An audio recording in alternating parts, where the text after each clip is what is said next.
नमस्कार, मैं हूं एहतेशाम कुरैशी और आप देख रहे हैं पंजाब केसरी टीवी। आज हम आपको दिखाएंगे मां शिप्रा का वो हाल जो आप देखेंगे तो कहेंगे कि ज़िम्मेदार आखिर कहां गए। हम दिखाएंगे यहां की बदहाल व्यवस्था, कितनी गंदगी पसरी हुई है मां शिप्रा में, ये भी आपको तमाम विजुअल्स के माध्यम से आज हम दिखाने जा रहे हैं। शिप्रा के जो स्थानीय रहवासी है उनका क्या कहना है और क्या उनकी मांग है और क्या कह रहे हैं ज़िम्मेदार, इन तमाम बातों की हम कहीं न कहीं सत्यता आपको दिखाएंगे इस न्यूज़ रिपोर्ट में। चारों तरफ फैली गंदगी और नाक सिकुड़ने वाली आती बदबू का ये जो नजारा आप देख रहे हैं, ये किसी कॉलोनी या मोहल्ले का नहीं बल्कि मोक्षदायिनी माँ शिप्रा नदी का है, जिसे मालवा की गंगा भी कहा जाता है। देवास शहर को पानी देने वाली ये नदी खुद अपनी बदहाली पर आंसू बहा रही है। कहने को तो ये हमारी आस्था का केंद्र है, लेकिन चारों तरफ फैली गंदगी और सूखती ये नदी मानो कह रही है कि कहाँ है वो जनप्रतिनिधि और अधिकारी जो अपने भाषणों में हमें माँ कहकर बुलाते हैं। मानो माँ शिप्रा नदी उस सभी से इस हालत पर सवाल कर रही हो कि क्या सिर्फ मोदी भाषणों में या सोशल मीडिया पर ही माँ कहोगे? कोई अपनी माँ को इस हाल में छोड़ता है क्या? माँ शिप्रा नदी का हाल जानने के लिए जब पंजाब केसरी की टीम शिप्रा गांव पहुंची तो ग्रामीणों ने कैमरे के सामने अपनी बात रखते हुए कहा कि पहले यहाँ ऐसे हालात नहीं थे, लेकिन पिछले 4 से 5 सालों से तो यहाँ बहुत ज्यादा गंदगी हो गई और कोई सुध लेने को तैयारी नहीं है। साथ ही शुद्धिकरण और गहरीकरण की मांग भी की। आप इस समय मोक्षदायिनी माँ शिप्रा में हैं, जिसे मालवा की गंगा कहा जाता है। मालवा में कहावत थी पहले, पग पग रोटी डग डग नीर।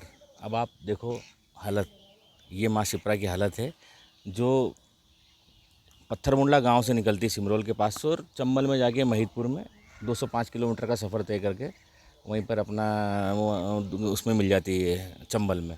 अब इस माँ के आसपास लगे हुए गांव, इस माँ से जुड़े हुए कस्बे शहर जितने भी है, सबको तारोबतर करके निकलती थी पहले। आज से तकरीबन 20, 25, 30, 40 साल पहले तो स्थिति ये थी कि हर गांव में खूब पानी रहता था, लेकिन आज विगत 4-5 साल में माँ की स्थिति ऐसी हो गई है कि यहाँ पर इतनी गंदगी है और इतनी बुरी हालत है कि यहाँ की सूद लेने के लिए कोई तैयार ही नहीं है। वहीं इंदौर से शिप्रा पहुंचे एक श्रद्धालु राजू राव दनके की मुलाकात भी कवरेज के दौरान पंजाब केसरी की टीम से हुई, तो उन्होंने कहा माँ शिप्रा का ये हाल देख बेहद दुख हुआ। सर, हम इंदौर से आए हैं, यहाँ फूल ठंडे करने आए थे। हमने सोचा था यहाँ पानी अच्छा है, सफाई अच्छी होगी, तो हमने बोला यहाँ पास में ठंडे कर देंगे फूल। तो यहाँ हम देखा तो यहाँ तो पूरी मतलब सफाई कोई व्यवस्था ही नहीं, मतलब यहाँ पे सब दूर ऐसा मतलब हो रहा है, मतलब थोड़ा सफाई होना चाहिए, मतलब जैसे गंदगी दिख रही है, गंदगी दिख रही है, चारों तरफ दिख रही है। क्या लगता है आपको ये आस्था का केंद्र है माँ शिप्रा और यहाँ पूजन अर्चन सब होते और ऐसे वक्त में हाँ। गंदगी कितनी पसरी हुई, कितना दुख हो रहा है? हाँ, दुख तो हो रहा है, वही तो इसलिए तो अब किसको अपन दोष दे सकते प्रशासन को, किसको, लेकिन सफाई तो होना चाहिए ना, मतलब सफाई तो होना चाहिए, बाकी कोई ध्यान देता नहीं। क्या देख रहे हैं आप इसमें? बस यही गंदगी से देख रहे हैं बस। वहीं जब मामले को लेकर शिप्रा गांव के सरपंच विश्वास उपाध्याय से सवाल किया गया तो उन्होंने पंचायत के माध्यम से सफाई करने का आश्वासन दे डाला, लेकिन वो भी परिणाम से ज्यादा गोलमोल बातें करते ज्यादा नजर आए।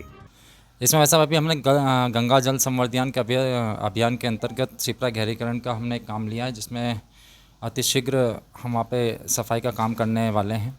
हर बार हम पंचायत के माध्यम से सफाई करते हैं, परंतु विसर्जन के कारण नदियों में जो गंदगी रहती है वो नीचे जमा हो जाती है और जब पानी सूखता है तो फिर वो गंदगी ऊपर आ जाती है।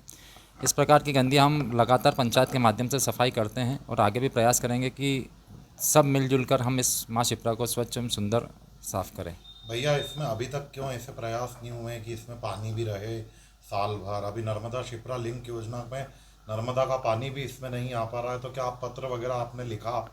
आप भी, क्योंकि पहले उप सरपंच भी रहे हैं, आप सरपंच करीब चूँकि वैसा समय से आप जनप्रतिनिधि भी। चूँकि वैसे अभी शनिश्चरी अमावस्या का त्यौहार आया था बीच में, इस कारण क्या है कि उज्जैन में इस बार नर्मदा जी का पानी शायद नहीं छूटा था, इस कारण इन्होंने डैम के पानी से जो हमारा देवास का पानी रहता है और जो शिप्रा में स्नान करने के लिए पानी होता है, या इन्होंने क्योंकि उज्जैन में एक बड़ा तीर्थ है रामघाट पे स्नान करने के लिए इन्होंने यहाँ से पानी छोड़ दिया था, इसी कारण पानी की कमी आई है। चूँकि नगर निगम शिप्रा नदी से शहर में पानी लेता है तो इसकी भी काफी हद तक यही जिम्मेदारी बनती है कि वो अपने साधनों से ही शिप्रा नदी को साफ कराए, लेकिन वहाँ पर प्रतिनिधि दुर्गेश अग्रवाल जो कि विधायक प्रतिनिधि भी हैं, उनसे इस बारे में उनसे सवाल किया गया तो उन्होंने क्या कुछ कहा, सुनिए।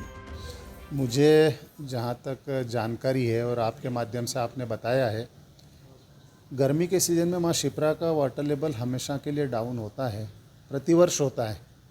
और वहाँ का वाटर लेवल मेंटेन करने के लिए हम माँ नर्मदा का पानी लेते हैं, जो लगातार आ भी रहा है, और डैम में माँ नर्मदा का पानी देवास को सप्लाई के अलावा स्टोर भी हो रहा है और वाटर लेवल बढ़ भी रहा है।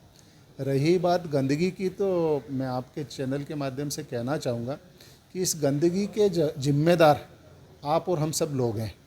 कई बार ग्राम पंचायत के माध्यम से भी सफाई की जाती है, कई बार नगर निगम भी सफाई करती है, लेकिन देखने में आता है कि हम लोग सफाई करते हैं और उसके 2 दिन बाद फिर वैसी की वैसी स्थिति, वहाँ पर फूल माला गंदगी सारी देखने में आती है। तो जब तक हमारे नागरिक बंधु, हमारे मातृशक्ति सब लोग उस चीज़ की चिंता नहीं करेंगे, तब तक कहीं न कहीं ये समस्याएं बनी रहेगी। वहीं इस मामले पर कांग्रेस ने नगर निगम को जमकर आड़े हाथों लेते हुए कहा कि नगर निगम की जिम्मेदारी है कि उनकी नियमित रूप से सफाई होनी चाहिए।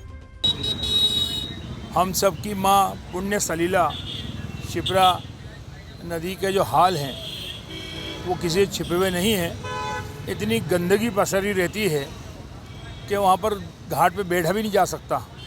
वहाँ का वातावरण इतना अशुद्ध हो चुका है और वहीं का पानी हम लोग देवास के लोग पीते हैं। हमारा ये कहना है कि क्या केवल पानी का जो हमारा स्रोत है, जहाँ से देवास का मुख्य धारा में पानी वहाँ से आता है, नगर निगम की महती जिम्मेदारी है कि उसकी नियमित रूप से सफाई होना चाहिए। अब हम बात ढोल देते हैं कि हमारे कार्य क्षेत्र में नहीं आता है, पानी का स्रोत तो हमारा ही है। ग्राम पंचायत पर वो फंड तो होता नहीं है। शिप्रा ग्राम पंचायत वालों की गलती मैं नहीं मानता, क्योंकि ग्राम पंचायत में इतना न तो संसाधन होते हैं, न साधन होते हैं, न पैसा होता है। और नगर निगम के पास पूरा सब कुछ है, इतने जेसीबी पड़े, ट्रेडर पड़े, सफाई कर्मी हैं। अगर मैं कहता हूँ कि छठे चौमासे जाकर अगर सफाई भी कर दो तो बुराई वाली बात क्या है, ये प्रश्न रहता है। मैं इन सभी जिम्मेदार जनप्रतिनिधियों से निवेदन करता हूँ कि वे जाकर माननीय मुख्यमंत्री से गुहार करें कि देवास की हमारी माँ शिप्रा मैया जो उज्जैनी जाती है, कम से कम जो गंदगी पसारी हुई है उसके लिए कुछ अलग से बजट यहाँ तो दे दे, और जो काम सीएस के नाम पे बचे हुए हैं उसके लिए भी पैसा दे देवास के लिए। एक अंतिम सवाल, अगर ज़रूरत पड़ी तो आम जन के साथ कांग्रेसी के मैदान में उतरेंगे और श्रमदान करेंगे वहाँ? निश्चित रूप से। देखिए, कांग्रेस का तो विपक्ष में रोल यही है कि हम जागें और जगाते रहें, सरकार को भी जगाते रहें और जनता हमें जगाती है, हम भी जनता को जगाते हैं। जनता के साथ मिलकर निश्चित रूप से श्रमदान करेंगे। तो आपने देखा और सुना इस न्यूज़ रिपोर्ट में क्या कहना था जिम्मेदारों का, लेकिन जिस तरह की तस्वीरें पंजाब केसरी ने आपको दिखाई है, आपने देखा कि कितनी ज़्यादा गंदगी पसरी हुई है माँ शिप्रा नदी में। अभी तक कोई आगे नहीं आया और ग्रामवासी भी अब सवाल खड़े कर रहे हैं। लेकिन जिस तरह से बात की जा रही कि आगामी दिनों में सिंहस्थ का पर्व भी आने वाला है और यहाँ से जो पानी होकर कहीं न कहीं उज्जैन की तरफ भी जाता है, जिम्मेदार आगे नहीं आ रहे हैं और ये बदहाल व्यवस्था जस की तस बनी हुई है।